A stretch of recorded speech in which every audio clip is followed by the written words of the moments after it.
a sinner, left my lover crying on the dance floor. I'm a sinner, I'm a sinner. Welcome back to more Rest and Repair. A month has gone by since the 20th stellar cycle anniversary of Megatron's escape, and with it comes rampant crime across Iacon. This is a reminder to all Autobot civilians to stay vigilant. We don't know who could be a Decepticon in our midst. Your co-workers, your neighbors, even your friends. You turn off the screen, embedded into the wall of the general office space, to which several other desks with your fellow Intel mechs sigh with relief at the constant newsfeed being silenced for just a moment. Sighing to yourself as well, you look over your desk at the scattered bits of data work. Your first month on the job has been rather lackluster, focusing mainly on busy desk work. The increase in crime across Cybertron, mainly focused in Iacon, lent to a flood of Decepticon reportings.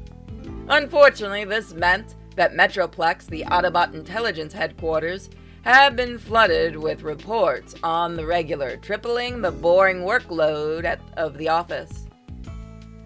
You were hoping that Megatron would just attack at this point. You'd probably die, but at least you didn't have to look at another datapad complaining about how someone walked to Decepticon-like. Just then, the sliding doors to the office open, revealing a red bot who you recognize as Cliffjumper. He walks to your desk, focusing on the datapad and his servos before handing it to you. You take it with a frown, upset to see another datapad, though you realize this one isn't data work as you look it over. Longom Prime wishes to speak with you, Agent Anon. I know that doesn't work for Cliffjumper, but I'm going to keep it. You look over the document again before standing to head towards the Prime's office. The documentation simply states bits about your specialization in organics, as well as your test scores in Autobot Academy. Walking through the halls of Metroplex was easier now compared to when you first arrived. You're rather poor with directions, but you managed to find Longarm's Prime's office, knocking on the door before it slides open to reveal Longarm sitting behind his desk. He's typing something into the console in front of him with a concerned look. When he notices you, he perks up, the screen lowering into the desk as you move to stand in front of him. Squat.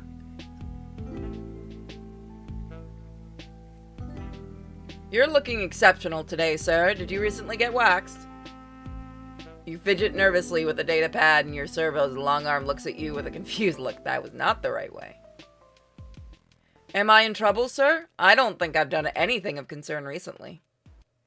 You see your boss chuckles as he stands up. No, not at all, Agent Anon. You sigh in relief. I just wanted to congratulate you on your first successful month, and wanted to give you your first proper mission in person. Longarm gives you a warm smile. Your circuits relax before tensing right back up from the exciting news. My first mission, sir? I'm sending you on a small mission to one of the local solar system planets, supposedly an organic one with raw energon reportings. Now you must be wondering why I'm not sending a scientist instead. Well, with the rise in Decepticon activity, only a trained Intobot can do this job quietly and efficiently. If we send out a team of scientists, there surely will be complications. But if I send out one specially trained bot with organic knowledge to rival even our best scientists, I'm not going to look at Gift Cyberhorse in the intake. So what do you say, Anon? Do you think you're ready for this? You take a moment to catch your breath. An actual field mission. This is it. This was your dream. Yes, sir. I'll do my very best to ensure these samples are delivered immediately. Longarm smiles at your excitement, sitting back down. Oh, and do remember that security is very strict right now, especially with the supposed traitor in our midst. Keep any information about this mission quiet, including whatever you experience out there, and whatever you return with. Report to me immediately once you return, understood? You salute and give your word as long arm, I don't know why I keep doing that, dismisses you. What does he actually look like? Let's get a picture of him. Again, the art is really cute.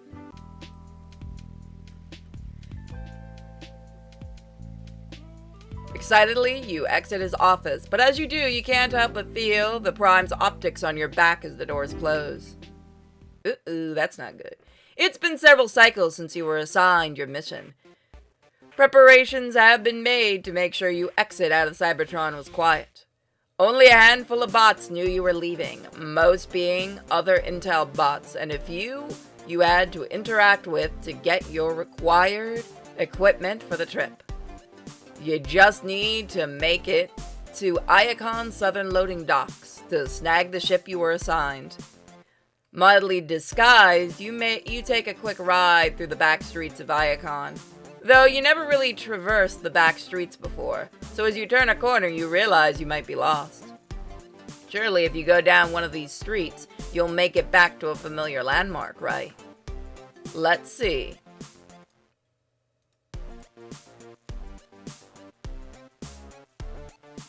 Let's see if it actually does matter where you go.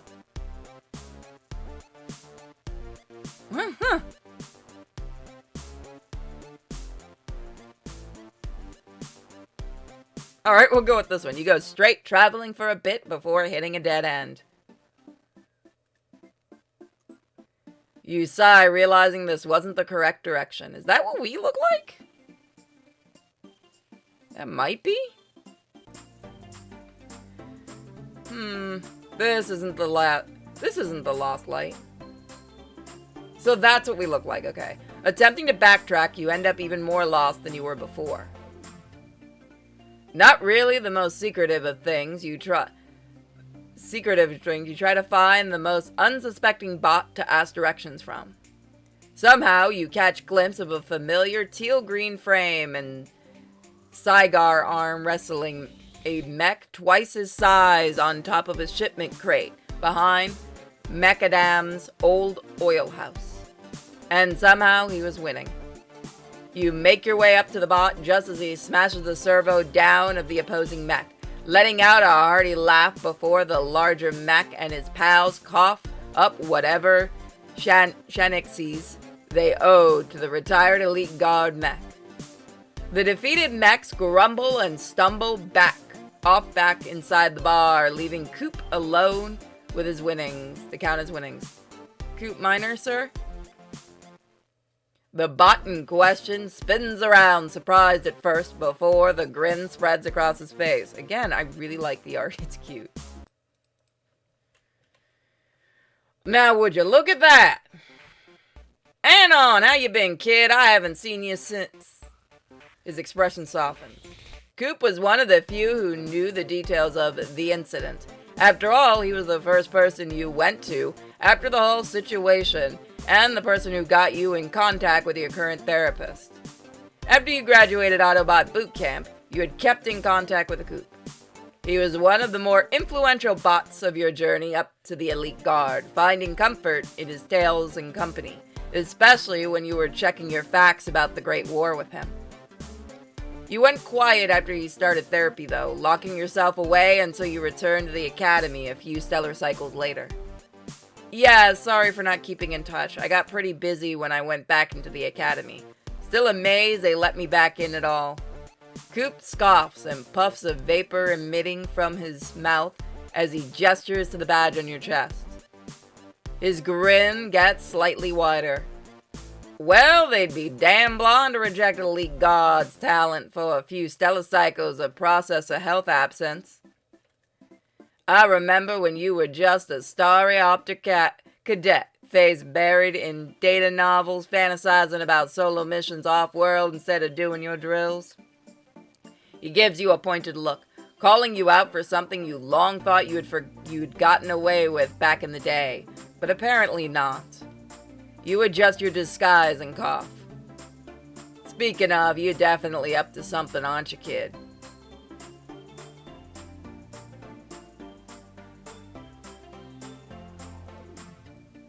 I'm actually lost, sir.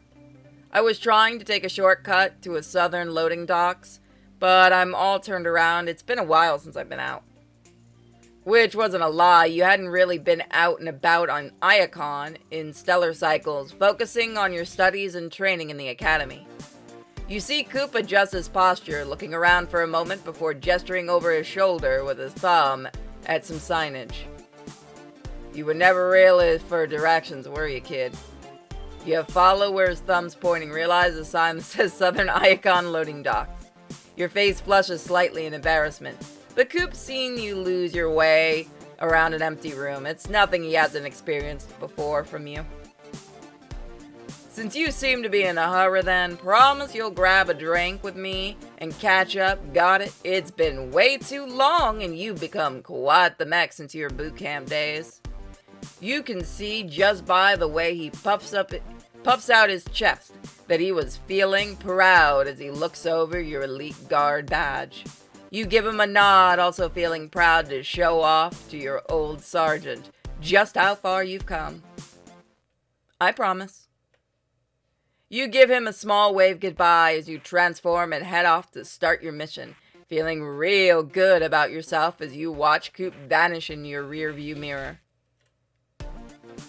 It didn't take long for you to be loaded into your ship. Surveying the small thing, it was a newer model, fast and reliable. Now that you were situated, you exhale and sit behind the wheel. It was time to focus on the mission.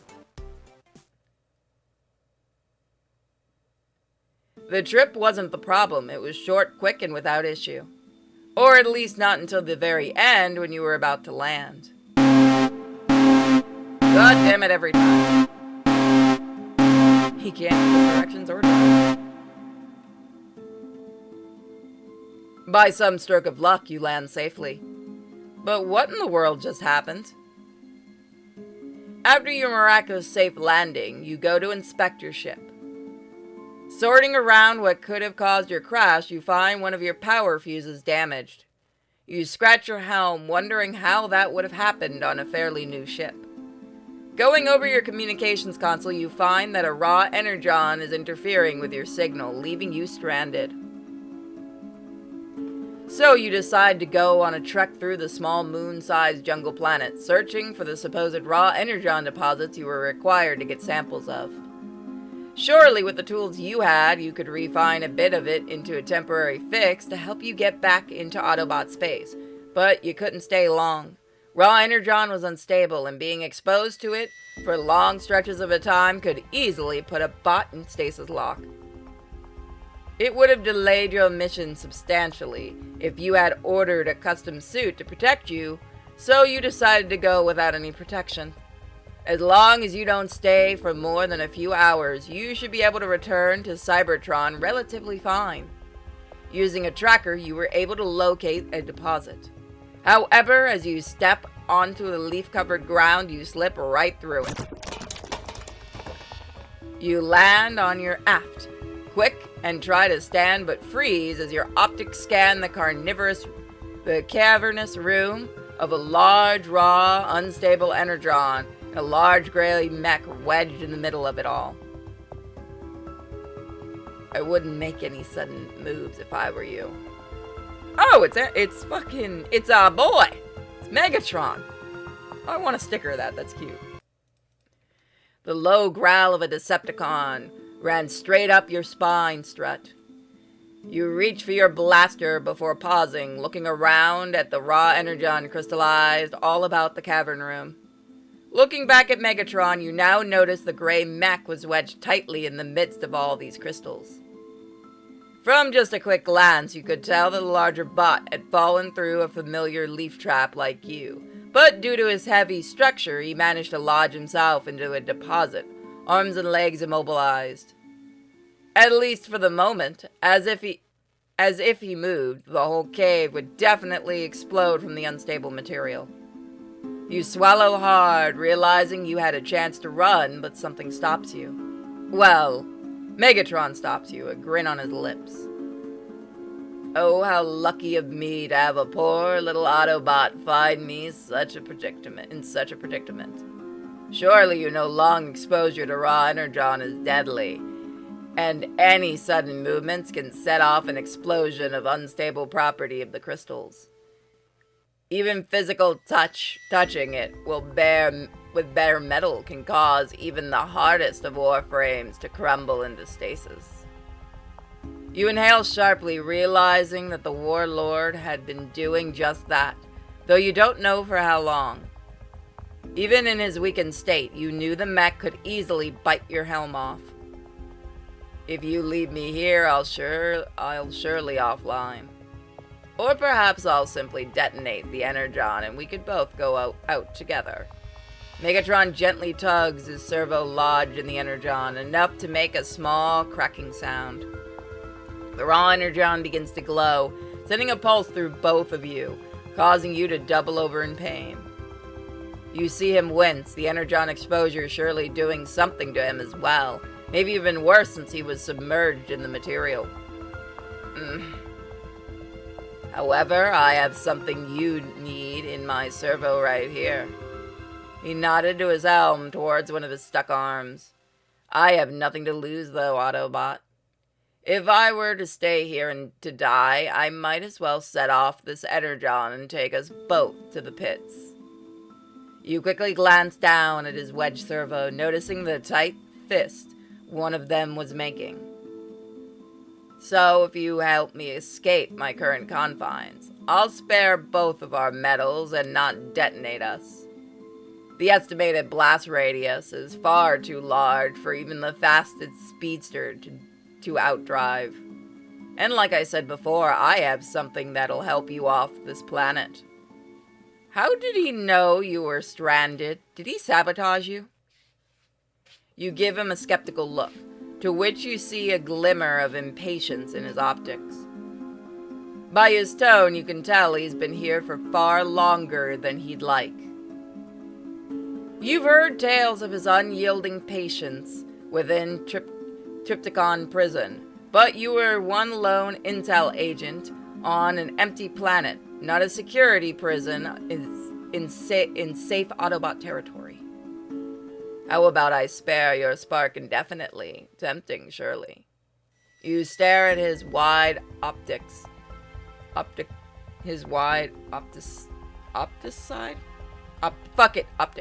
contemplating your choices. Somehow you feel he isn't bluffing about offlining both of you if you leave. What will you do? I want to get the game over. Against your better judgment, you attempt to back up, hurriedly trying to crawl out of the hole. Fuck you, bruh. You hear Megatron growl, then cracking as he tears himself out of the energon crystal. You feel the crystals rattle around you and the energy building up in the energon. This was it. This is how you were offlined. That was until you felt the servo wrap around your waist and hoist you up and out of the cavern. You soar high and fast as the explosive scorches the bottom of your pads. Not enough to cause lasting damage as Megatron takes you above the radius. After it clears, you look up at the warframe, panicked and confused. He gives you an irritated expression, starting to soar over the jungle until he spots your ship. You smile sheepishly, wondering why he hasn't popped your helm like a water balloon yet. He lands next to your ship, not letting you go until he plucks your blaster from you, crushing it in his servo before putting you down. Now would you be a good little Autobot and provide me with the data lugs located in the storage units of your ship? My offer is still on the table to give you this. Though sparing your spark from now on is starting to teeter if you don't provide those data plugs. He holds up the item he was keeping in his palm. A power fuse. That was exactly what you needed to repair your ship. Was he really going to give it to you and let you live if you give him these data plugs? What do? I want to see how bad this gets. Megatron's face drops. Oh no. You realize you warn his already thin patience. You take a step back, stumbling into the wall of your ship. In one swift motion, he grabs you before you can even attempt to run. A flash of all the training simulations from Autobot Academy run through your helm, but that's all you can process as your spark stutters out, the life leaving your frame. Maybe you could have done better. So, we've got our first bad end. So I will see you guys next time for when we try for the other ending. Thank you guys so much for joining me. I'll see you next time.